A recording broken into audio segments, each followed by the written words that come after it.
Hi, I'm Lisa. Welcome to my glass studio. I'm going to show you how to make some adorable little trees. So, these are going to be sort of an evergreen style tree. And what I have decided is to make a tree out of this beautiful green color, this nice forest or kind of, I guess you can call it spring green. One out of this color. But then I thought, well, why? I want to make 3 trees because I like to work in odd numbers and 3 is a beautiful number. But then I thought, well, why make all 3 trees the same? Why not have a little fun with this? So I'm going to make 1 tree in that green, 1 tree in this pretty kind of steel blue, and then the 3rd tree I'm going to make in this sort of teal green. So I'm pretty excited about this. So these are going to be a kind of a quick, instant gratification type project that you can make, anytime, and they're just fast, fun, and easy to make. You may not see me do it all the time, but just so you know, before I cut glass, I take a wet sponge and I wipe it off and I clean the front and the back. Because these have been sitting on the shelf and they get dusty. Sometimes they have marker on there from the Sharpie. Sometimes, like this one has a little bit of residue from the sticker from the manufacturer. So I'm gonna make sure that this glass is clean and then I dry it with this towel before I cut anything. That way I know that all of my little itty bitty pieces that I cut don't have to be cleaned individually because I've already cleaned the full sheet of glass. And once I clean it, I do my best to try to handle the glass from the outside edge to prevent getting any fingerprints or any dirt on there. And if I do mark this with the Sharpie, then I want to make sure I wipe that marker off before I assemble the project. All right, I have this thing here called the Morton system, which you use for cutting, a series of straight pieces. And it's great because you get accuracy, you get consistency, and you get really nice clean cuts. But today I'm going to use it in a slightly different way. What I intend to do is cut 1 piece out of this in a kind of long triangle. I'm going to use that for the base of my project. And I want the triangle to be 2.5 inches across the bottom. So I'm going to take this tape measure. Actually, I happen to have a ruler here. This might be better for this particular step. I'm going to take this ruler, measure across 2.5 inches, right there. Then I'm going to find the center of that, which would be 1 1/4. I'm going to come up here and come in 1 1/4, right there. And let's double check the length of this piece of glass. It's 8 inches. That's exactly what I want. And so what I'm going to do is basically I've got a mark here. I've got the corner here and a mark here. I'm going to take the glass. I'm going to come over here and line it up on the Morton system to use this straight edge. And I've got my Sharpie mark here, the corner of the glass here. I'm going to cut this way. Going to line up that mark with this mark over here. And I'm going to cut this way to create this nice long triangle. Now when you use your running pliers, if you use them at this end right here where there's not a lot of glass, they're not going to work as reliably as if I use them up here where I have a little more width. So just gently squeeze. Look how nicely that came off. Now here I don't have a lot of width because this is the narrow part of the glass that I want. So I'm going to rotate the glass and squeeze right here. So don't think you always have to squeeze from the same side. And look at that. That's perfect. That's exactly what I want. A little bit of a sharpness here, but I'm not going to worry about that. What I am going to do, though, well, I'm going to take my grozers, just nip that little point off there. It's a good idea not to have your hand tools underneath that stuff you're nipping because that can create little shards, little scraps. When they get on your tools, that could cause some cuts on your fingers. Not great. Now, look, I've got these Sharpie marks. I'm going to take my wet sponge, wipe this down again, so that when I get ready to assemble, I don't have to go back and worry about, is the glass clean? Is it not clean? And also this glass has not been ground, so it's kind of sharp. So this nice thick towel ensures that when I run it along the edge, my fingers are safe and they don't get cut. I've got this terrific little triangle. All right, so this one is 8 inches by 2.5 on the bottom. Set it over here. Now I'm going to cut one out of this pretty blue glass. So I'm going to mark it 2.5 inches across the bottom. There we go, and then 1 1/4 to find the center. Come up here, find 1 1/4. No matter how much room you have, no matter how much table space you have, it's never quite enough. Am I right? Always working in a corner. All right, so this one, instead of using this Morton system for a straight edge, I'm going to use this ruler. And what's interesting about the ruler is it has cork on the back.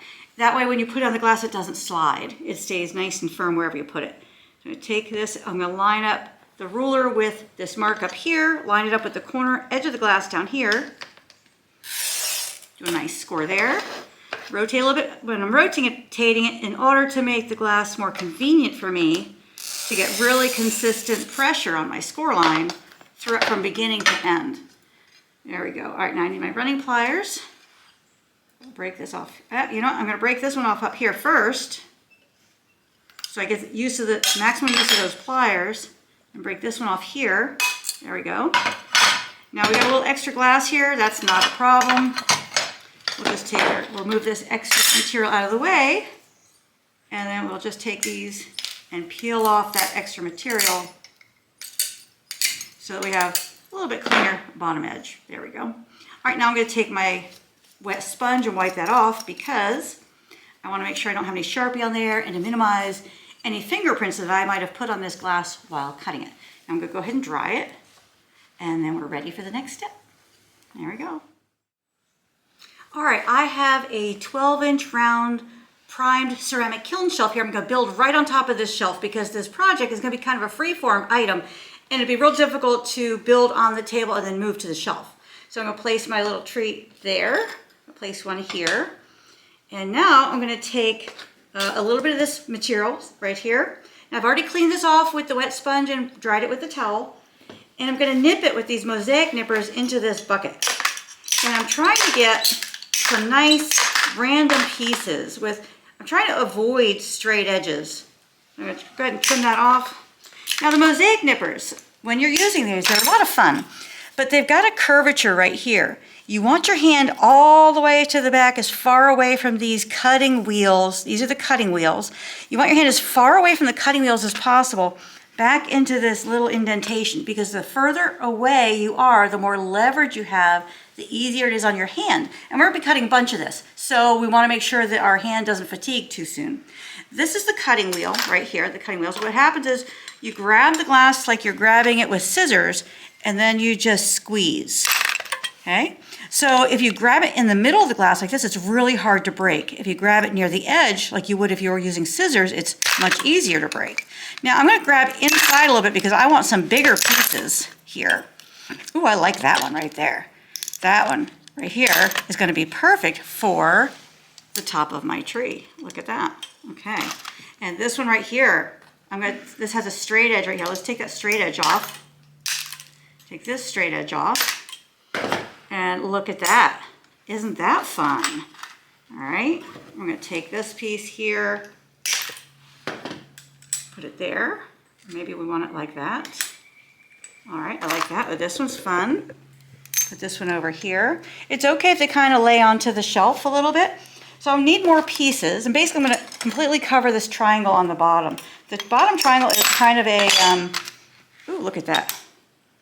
That's too straight, right? Yeah, let's put a little curvature in that. So you can take off just a little bit if you want to.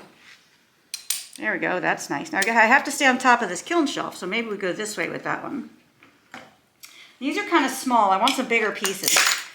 So I'm going to cut into the meat of the glass here, and we're looking for random shapes that have kind of an organic, sense, like they are, part of this tree. Put this up here. Oh, that one's pretty, but it's too straight on this one side. So let's go ahead and take a little bit of that off. There we go. Okay, put that one right there. All right, so now I've got this weirdo piece here. Let's cut that up. And I cut into the tub because then I have to chase the pieces all over the table. It makes cleanup a little faster. And then I get a better visual idea of what shapes I have. Now this one's kind of a bit of a, kind of an odd shape. Let's see if it works right here. I don't know that it does. I think it needs to be elongated. So let's trim it that way. Try it like that. Maybe we try this bigger piece here. I like that. And then we do this one here over the top. That's not working so great. Let's try a bigger piece. Let's cut this up here. Try for something longer. And maybe that'll work better. There we go. That's kind of fun. Oh yeah, I like that. All right, this one is a crazy shape. Let's see if that works anywhere. I don't really think it does. We're not going to use it. Okay, or maybe we'll use it later, but just not quite yet. Oh, that's a pretty one right there. Look at that. Yeah, I like that. We'll take this straight edge off here. There we go. Oh, look at that. That's coming out pretty, right? All right, now that I have a nice base layer, I want to create a secondary layer on top.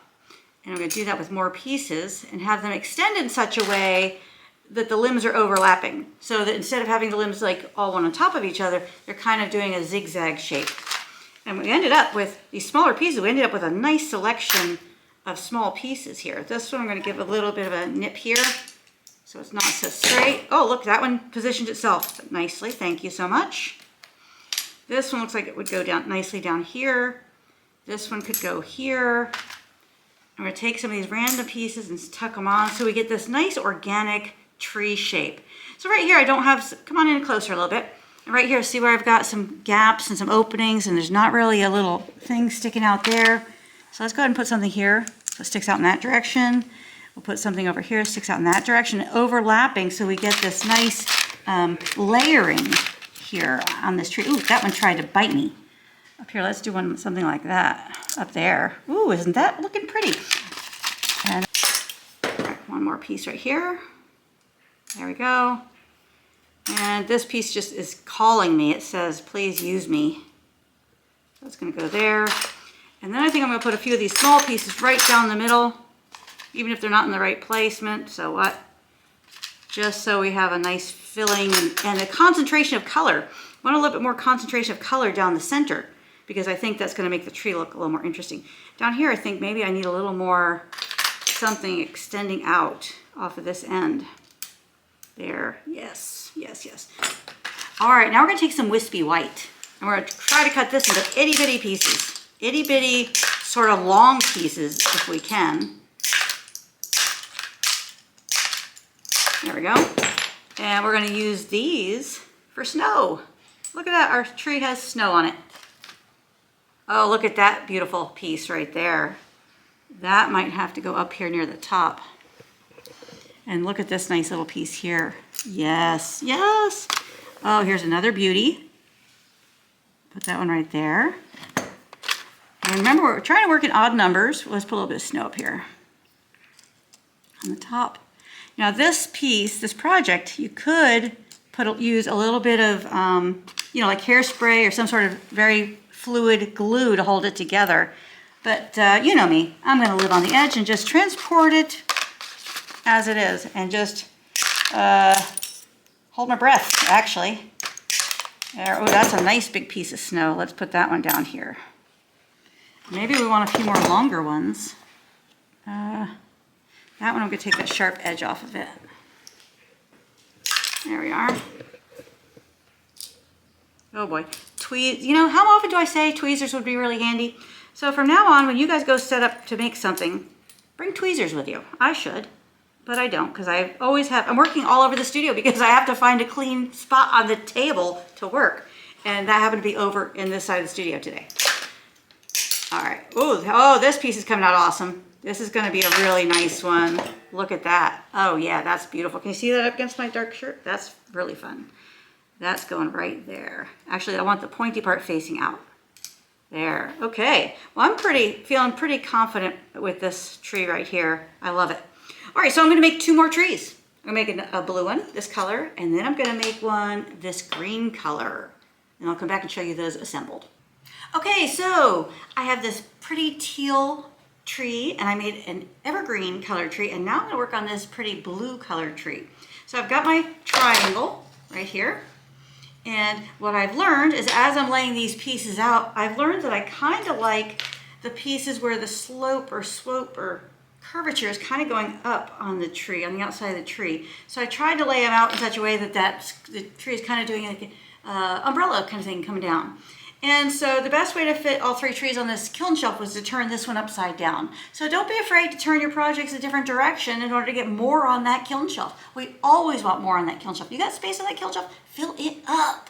Okay, so now I've got this pretty blue one. I'm gonna take this scrap glass from the blue and nip it up here in this container, trying to get some nice longer pieces for the bottom. I sort of decided I like.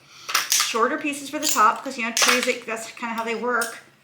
Is they kind of, you know, they're smaller on the bottom than on the top. Let's see about that one. I don't really think I like that one at all. Well, let's if we don't like it, let's trim it until we do, right? Okay, let's see about, oh, that's kind of cool. That's got a better curvature. Let's try it now. Well, it's still not as great as some of the others. Now let's try it this way. All right, that's not bad. Okay, we'll keep that. All right, so we need a nice triangular shape for the top. I can take this one, I can put a little shape to it. Yeah, oh, look at that. That's kind of cool, right? Put that right here up at the top. I like that. All right, and then we'll just keep nipping and see what we come up with. And then we'll nip more if we need more, and we'll nip less. Well, we can't obviously nip less. We can keep nipping because I seem to do better when I have more pieces to choose from than when I'm trying to kind of make them fit. This way I can kind of go through this container and see what works, and I use that. So, all right, I've got quite a few pieces here now. Let's see if we have enough. Let's see, here's a nice big one with a nice curvature. Let's put that towards the bottom. Oh, yes, yes. All right, now I need another one with a nice curvature like that. That one's okay. Yeah, I like that. I'm going to cut this little end off because I think they'll fit better or closer together. There we go. Got some crazy stuff going on there, but that's okay. We like it. And I'm going to try to rotate the pieces such that I get all these little points sticking out. The little points are what keep it interesting, I think. The randomness of the design, I think, is what keeps it interesting. All right, I'm going to add this piece here. Oh, here's a nice long one. Let's add that one there. Yes, that's nice. This one's nice. That might work right here. Let's take that little square edge off there. Put that one right here. Very nice. And then if we put one on top, cut the straight edge off of this one.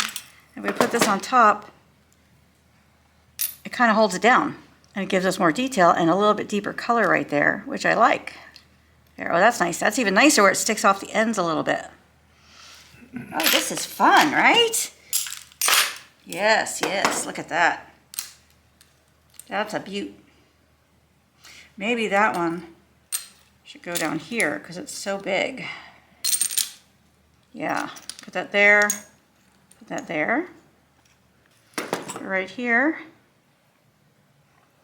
Kind of rotate until I get a curvature I like. And you can always turn the glass over if that works. And that seems to work nicely. All right, so I'm pretty satisfied with the amount of pieces on here. I've got a couple more left to place. I've got this fun little one. This looks like a little seal kind of sitting, or a little dog, a little dachshund dog maybe. All right, we'll put that one right here. I like that it, so what I'm trying to do now on this next layer is I'm trying to position the pieces. So number one, they keep the bottom layer from falling off because they put a little weight there. And also I'm trying to position them in such a way that I benefit from these points. Because the more points that stick out, the more organic the tree is going to look. And I like that look. All right. Well, I'm pretty satisfied with that. All right, now I'm going to take some white glass. I'm going to take these 3 pieces from that bucket. I'm going to take some white and make some little pieces that represent snow. So this is just a wispy white. I'm trying to make some nice narrow pieces with texture to them and not too straight. All right, we'll put this little one right here. Here's a nice one. Put that up there. Everything's moving around on me. You know, this is going to be so fun to move to the kiln because nothing's going to stay where it's supposed to. You watch. Okay. All right, so we've loaded the project in the kiln. Surprisingly, it didn't move that much. I was very happy about that. But I did come up with this terrific little tool. It's a toothpick. I came over here and I tweaked the pieces, and some I adjusted. I moved a little bit and made sure some were underneath. And I really like the idea that the top of the tree has a little triangular shape on each one of them. I like that being a little separate because I like it to kind of identify the top of the tree. I thought it was kind of a cute little feature, a little added detail. So I tweaked that a little bit. I'm going to fire this to a tack temperature. It's going to fire overnight. It's kind of cold here today, so I'm going to let this sit all day if it needs to and cool to room temperature all on its own. So if you're firing places where you have your temperature fluctuates, so you got higher temperature, lower temperature, if it's cold, you want to let that glass sit in the kiln a little bit longer to acclimate to the temperature of wherever you're living, you know, and don't rush it. Don't rush it. You really want to make sure that your project comes out good, successful, and that it's long lasting and durable. And that is key, you know, to having good annealing, good firing and good annealing, so you don't want to rush that. So come on over and let's take a look at this piece, and then we'll go ahead and close the kiln. So I've got my teal tree, my green tree, and my blue tree. And what I was just mentioning is right here, see this top little triangle? I pushed it up a little bit so there's space between it and the rest of the tree. Same thing with this blue one. I like that extra space there. And same thing with this one. I made some space there so it has a real triangular shaped top. I thought that was kind of... This particular glass, you can have it right side up or upside down and it looks the same. This glass right here has a texture on the back. So some of these pieces are, you know, what would be considered upside down, right side up. It shouldn't matter when it fires. I positioned it that way because I liked the shape. It really survived the travel over here pretty well. I'm very pleased with it. So we're going to fire this and then we'll come back out and we'll assemble it and show you what it looks like.